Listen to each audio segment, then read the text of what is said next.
That's another part of my specialty is removing the eyeball and putting in an orbital implant. In ophthalmology, we try our best to conserve the eyeball. We don't like to remove or do a destructive procedure to the eyeball, but sometimes there's no choice. Patient comes in with a painful blind eye. Normally you see that in very bad eye infection like endophthalmitis or panophthalmitis, where the eye cannot be salvaged anymore. The last resort will be to remove the eyeball.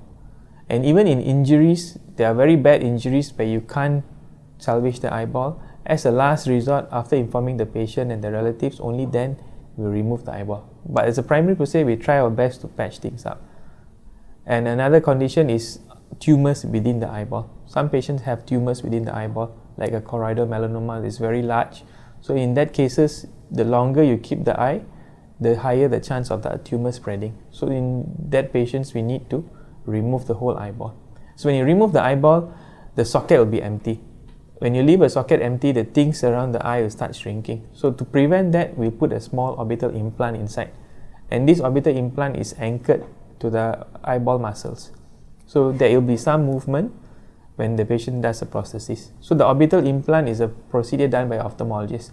Once the eye is healed in 1 or 2 months, then the oculist, in Sunway we have a visiting oculist from Australia, Mr. Peter. He will do the prosthesis for the patient. So appearance wise, after 2-3 months with the ocular prosthesis, if you have not met the patient before, you wouldn't know the patient is using an artificial eye, because the technology is so good, the color, the appearance looks very natural.